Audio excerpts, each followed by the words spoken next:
الحوار ده معاه في نجم اليوم.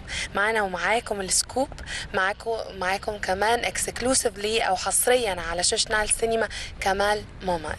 Hello Kamal. How you doing? Fine. I love to hear you speak Egyptian Arabic. Really? It's music to my ears. Yeah, it's beautiful. Great. It sounds like a great movie, Yeah. a great Egyptian movie. Okay.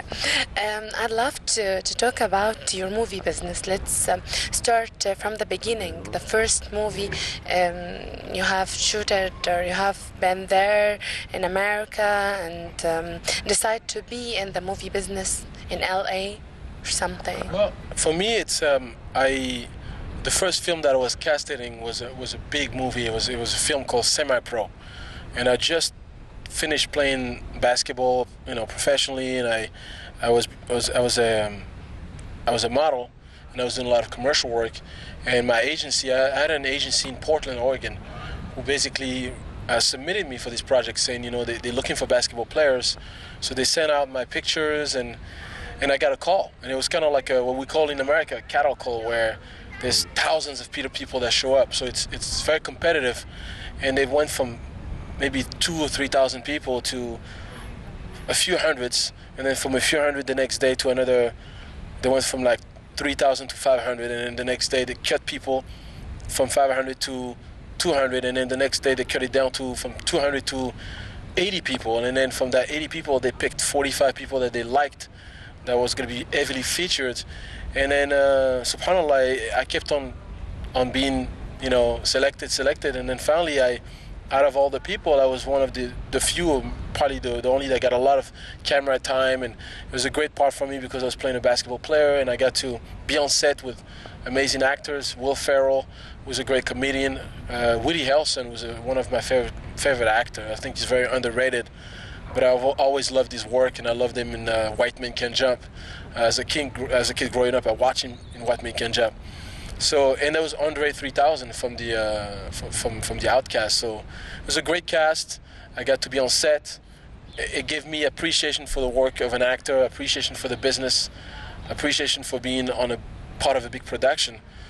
But then I realized that for me, if I was going to be successful in this business, I had to really commit myself, because everything that I got to that point was very much based on my look and not necessarily in my natural skills and ability, but I felt like I was given some skills, I just needed to develop them.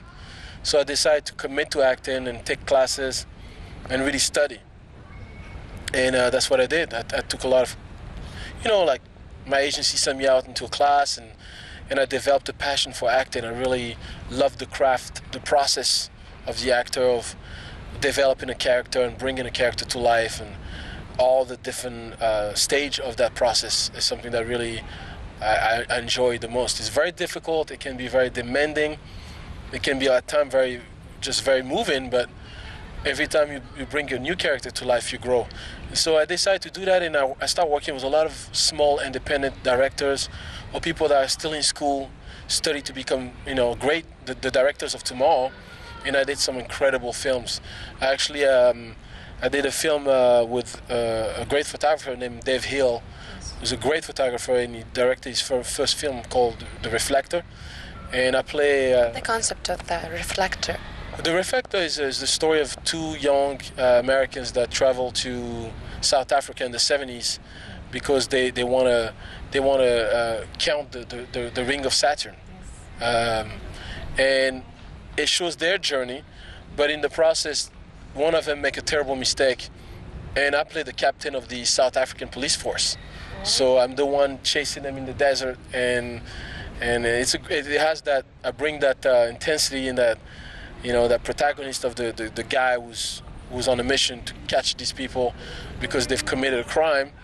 And so it's a beautiful film. I enjoyed playing a South African. I enjoyed playing the captain of a police force.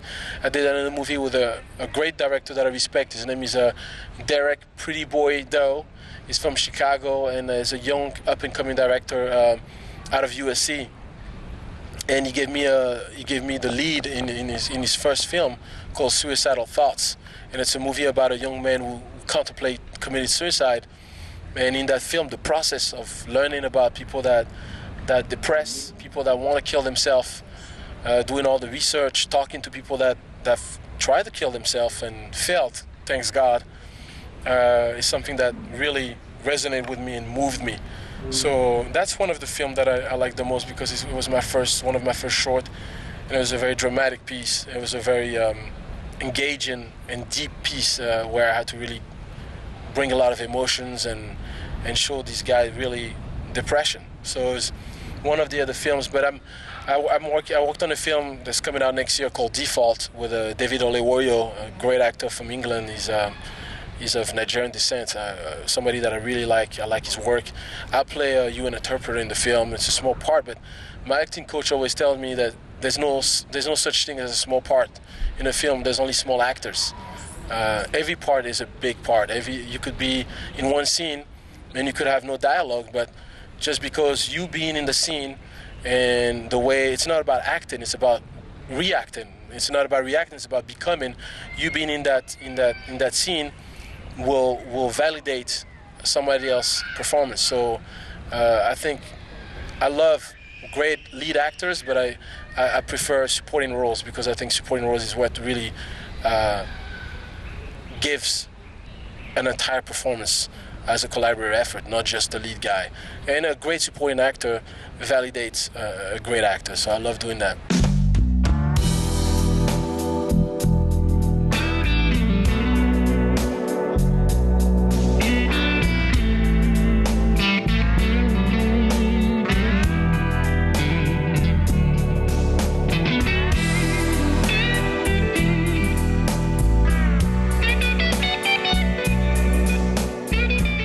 We'd like to talk about the characteristics in your roles. How did you pick your roles? Well, for me, they have to be, well, first, inshallah, I really hope, Inshallah. God willing, I will get to that next step in my career.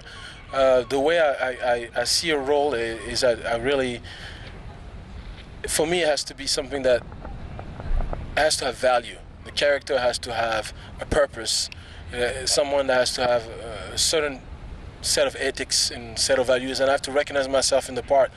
I turn down characters or roles because I don't believe in the character, and if I don't believe in it, I don't think it'll be fair to the director and to everybody and to the audience to play a role that I don't necessarily have to agree with the character. I don't have to, his set of values don't have to be the same than mine, but it has to, the journey of that character is something that I have to believe in. So that's the number one thing, and the work that you do tells a lot about who you are. And if you choose to take on parts that are not dignifying, that's on you, and it's gonna basically something that's gonna follow you for the rest of your life. I want to be dignified and I want to grow, and it's got to be a challenge sometimes. Sometimes I take a role that is challenging to me, and but at least I feel like overcoming that challenge is what's gonna make me a better individual and ultimately a better actor. مشاهدينا فاصل قصير جدا وهنعود اللقاء بكم مرة تانية. لسه مكملين معاكم مع هذا اللقاء الحصري لسكوب على نايل سينما مع النجم الأمريكي الهوليوودي العالمي كمال موماد. انتظرونا.